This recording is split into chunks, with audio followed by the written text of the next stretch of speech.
Okay, I'd like to share the words from Jodo Shinshu Creed, which is on page 12 of Purple Shin Buddhist Service Book. So please join me in Gassho. Please put your palms together. Revering the light of the Buddha, reflecting upon my imperfect self, I shall strive to live a life of gratitude. Namo Amida Butsu, Namo Amida Butsu, Namo Amida Butsu, Namanda Butsu, Namanda Butsu, Nam. Good morning, everyone, and welcome to today's service. It was nice to see Reverend Kobata last Sunday, and it was amazing to see so many people coming to the service, filling the hondo. No place to sit, so somebody had to, stay outside and standing while the service, and wow, right? I could feel how the musicians feel when they have sold out concert, So it was really amazing. Recently, I have few occasions to talk about Buddhism outside of the temple to non-Buddhist people. And when I talk to people who have no idea or a little bit knowledge of Buddhism, I try to make the explanation simple. But explaining something in simple manner is really difficult, isn't it? If you are me, how would you describe Buddhism in simple word? How would you describe it? Right, that's the best answer. I don't know. If somebody asks you about Buddhism, well, I don't know. That's the best answer probably. But I don't know if you remember this or not, but one of my first talks I gave at OBT was about turning our self-centered idea, turning me to we, right? And I was trying to think of any hand sign, I can make it. This is peace sign, right? In Japan, many people use, well, not anymore, but used to, when somebody take pictures, everybody was doing like this, peace. How about this one? This one's, right? Aloha, Hawaii, yeah. So I was thinking, maybe I can do something with hand. Oh, maybe this is M. It's not McDonald's, but M. If we turn this one, W, so me to we, yeah. Maybe this is Buddhist sign. We can, say it starts from today. Oh, hey, what's up?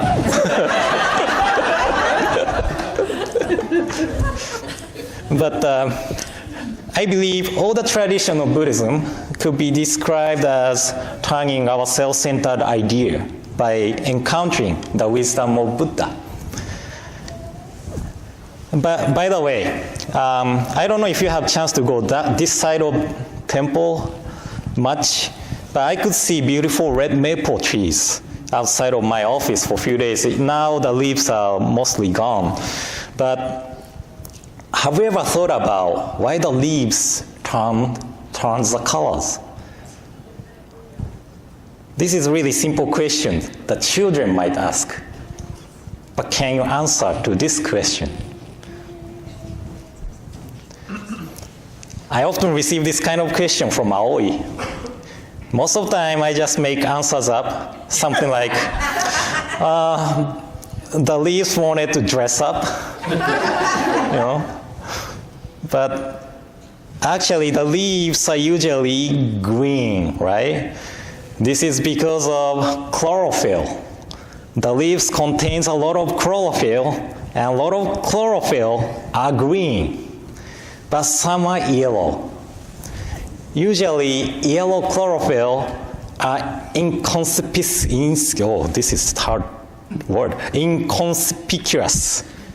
right? Inconspicuous, so that we are not able to recognize it.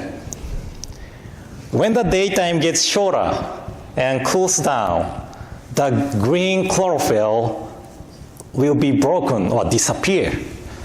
Then we are able to recognize yellow chlorophyll. That is why the green leaves turns the color to yellow. But some of the leaves, such as maple, turns to red instead of yellow.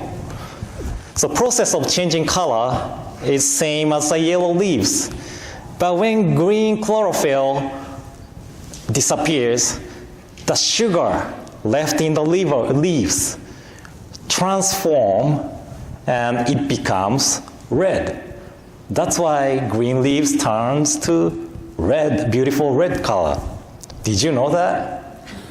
Did you? You are so smart. I had to look it up. The answer was on the website for children, right? But turning our self-centered idea is just like the leaves changing the colors. If the leaves are in the same circumstances, they don't change the colors. But because the day gets shorter and because the weather changes, because of the change of circumstances, the leaves changes its color. So to turn our self-centered idea, we need to change the circumstances. Well, probably changing the habit of way of thinking is a better way to put it here. Shakyamuni Buddha taught us the Four Noble Truths. Four Noble Truths. Do you remember them? Okay. Suffering. Okay. Cause of suffering. Okay. I use escape. Yeah. A four noble path. So suffering, cause of suffering, escape, and the way to escape. And suffering, the original word dukkha, actually means unsatisfactoriness. I talked about it too, if you remember it. Reverend Kubata was saying, he gave same talk at OBT, right, before. And he asked, do you remember my talk? And nobody said yes. So that's a difference of audience and speaker. Minister often think that, I gave this talk, similar idea, or, I gave this talk before, so probably I shouldn't give this talk again. But, usually people are not really remembering, so I think it's okay to use same talk over and over again. But anyway, so first two, suffering or unsatisfactoriness is cause of suffering, or cause of unsatisfactoriness, is causes and conditions occurs by relying on our self-centered mind. Ladder 2, escape, and the way to escape is causes and conditions occurs by relying on Buddha's wisdom. So first part is the way to stay in samsara, the world of delusion. Ladder 2 is a way to escape from this world of delusion, right? And we feel unsatisfactory because of our self-centered idea. But when we encounter the wisdom of Buddha, it turns our self-centered ideas, okay? And now, the traffic is getting really bad in Portland. One day I was driving back home, and at some busy street, I was waiting in line to turn left for about 4 or 5 minutes. When my turn came to turn, a car from right side lane cut in front of me and turned left. And I have to stop again because of the car. So he or she came from right side lane. So probably he or she didn't wait for a long time. I waited for 4 or 5 minutes, right? And it was dangerous. So I was upset for a moment. But every time I encounter this kind of drivers, I try to think that it must have been new street for him or her. And there is a verse in Dhammapada, one of the oldest collection of Shakyamuni Buddha's words. It said, "No person can be found who has been, is, or will be only criticized or only praised." No person can be found who has been, is, or will be only criticized or only praised. So the driver may be good driver in different occasions. I might be the bad driver in different occasions. And I make mistake, and we all make mistakes, and no one is perfect. But we expect people to act perfectly in accordance with our self-centered value.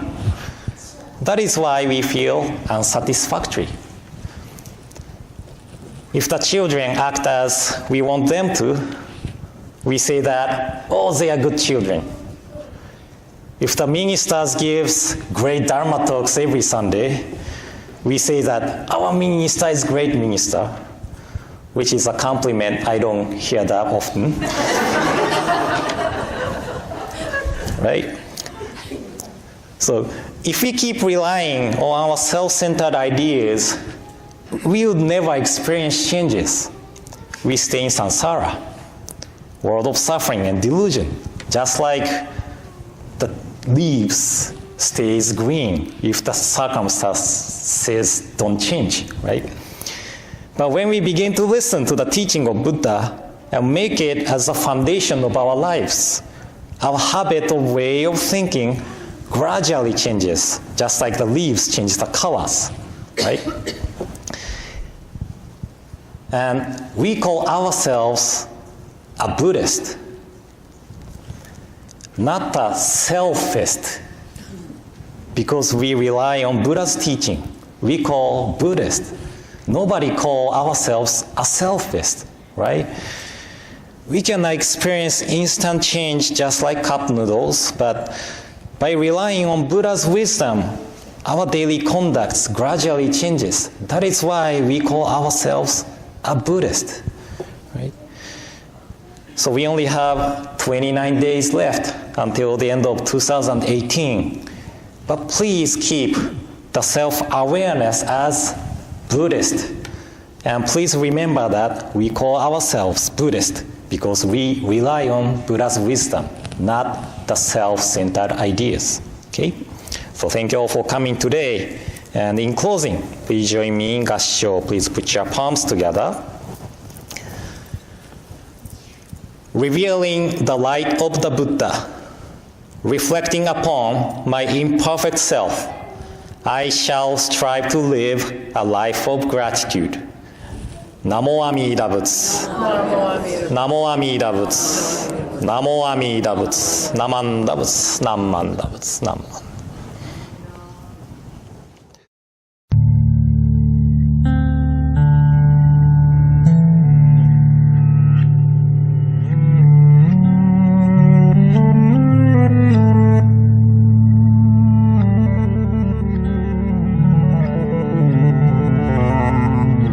Thank you.